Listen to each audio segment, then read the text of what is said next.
I don't like to vote, but I did vote this time. And I don't like to vote because I don't believe in any of them. And this time I really felt like I know Trump well. I love Trump personally. And what we were looking at was just so awful and totalitarian and stupid. And it wasn't even the arguments that I disagreed with from the Kamala Harris. It's weird to even say her name now. Who was that exactly? It was like a bad dream.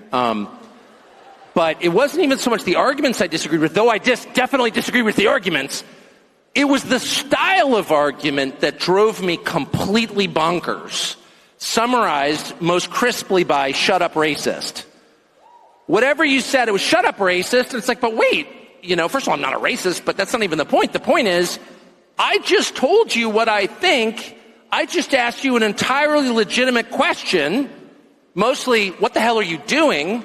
And rather than answer it, you didn't pay me the respect that you would a human being. You treated me like a slave or an animal by telling me to stop barking. Shut up, racist.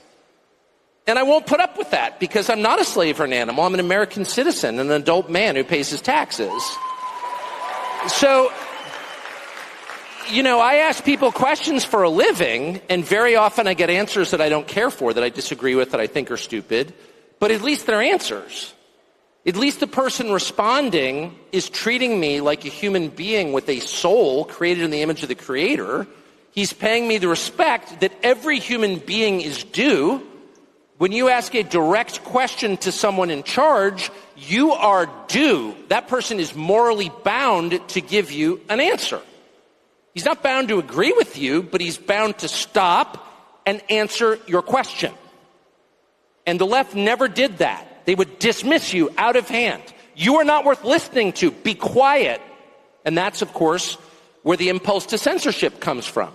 It comes from the belief that you don't deserve to speak because you're not fully human. They own you. And that's what I voted against above all. I voted against a million different things that I hated about the last administration. Their insane desire to start pointless wars around the world.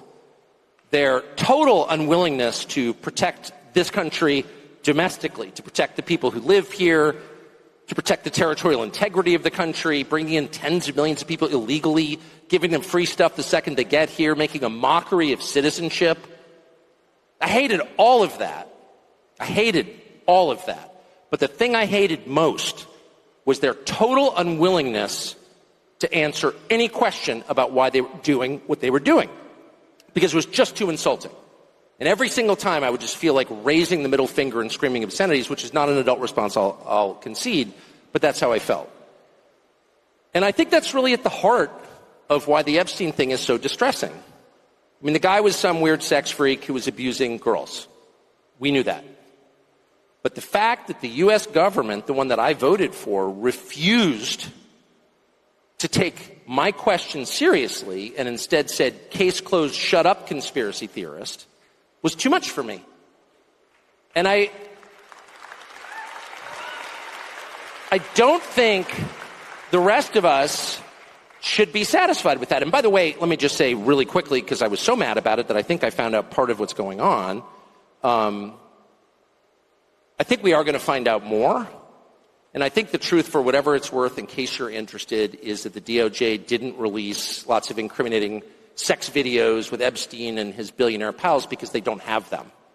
They don't have them because when the original search warrant was served, 2007, I think, possibly 2006, I think 7, it was basically designed to protect Epstein. The search warrant was written in such a way to make sure that the feds never got their hands on the actually incriminating evidence. It's another way of saying the cover-up has been going on since 2007, almost 20 years.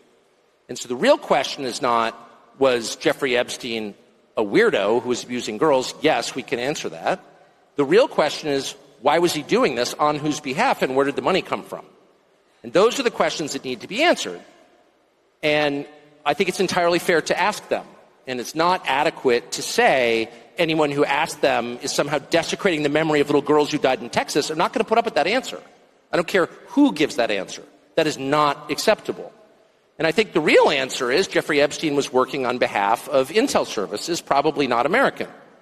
And we have every right to ask, On whose behalf was he working? How does a guy go from being a math teacher at the Dalton School in the late 70s with no college degree to having multiple airplanes, a private island, and the largest residential house in Manhattan? Where did all the money come from? And no one has ever gotten to the bottom of that because no one has ever tried. And moreover, it's extremely obvious to anyone who watches that this guy had direct connections to a foreign government. Now, no one's allowed to say that that foreign government is Israel because we have been somehow cowed into thinking that that's naughty. There is nothing wrong with saying that. There is nothing hateful about saying that. There's nothing anti-Semitic about saying that. There's nothing even anti-Israel about saying that. I've spent my entire life pretty much in Washington, where I knew and loved a number of people, including one very close person who worked at CIA.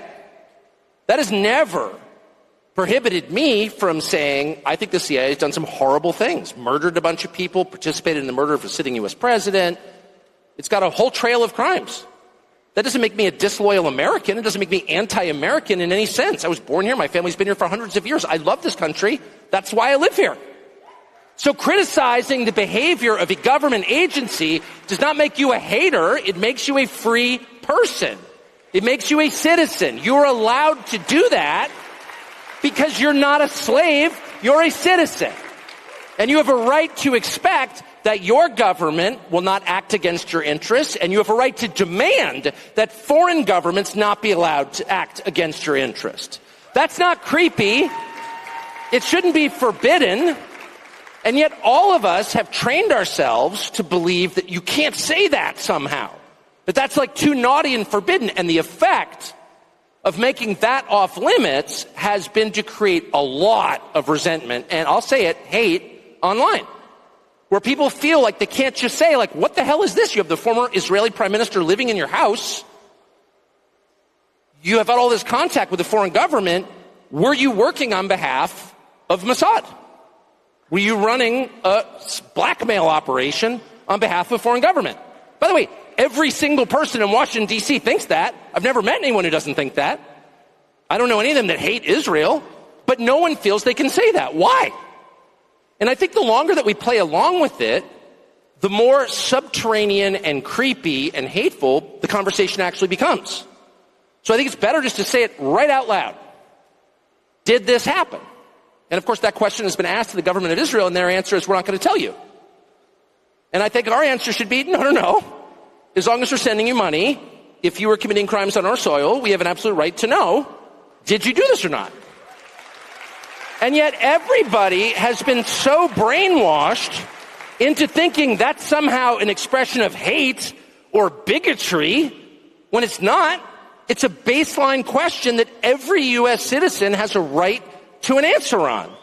What the hell was this?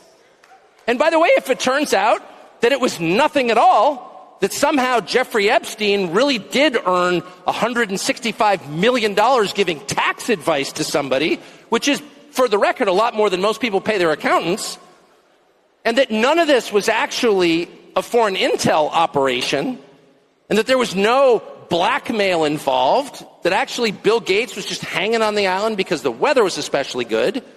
No one was videotaped doing anything immoral or illegal, and then that was used against them to get them to obey.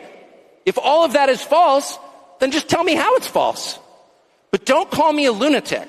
And when Fox News runs a piece, as they did yesterday by Hugh Hewitt, saying that anybody who's got even more questions about Epstein is some kind of nutcase with an unhappy personal life, who's spending too much time on Twitter in the fervid fever swamps of conspiracies, up yours, buddy. Then why don't you answer the question then? Don't let anybody insult you, anybody, and I mean anybody, ever get away with insulting you instead of answering a legitimate question. Okay? Ever. And by the way, you will hear certain people say, well, that means you hate the person. No, it doesn't. I've got a bunch of kids. I would never let them get away with that. If I caught one of my kids, smoking weed in the bathroom at my house, and I was like, are you smoking weed in the bathroom? Shut up, racist! You hate me! No, you're my child. I don't hate you. Answer the freaking question. Were you smoking weed in the bathroom or not? I'm not the criminal here. You seem to be.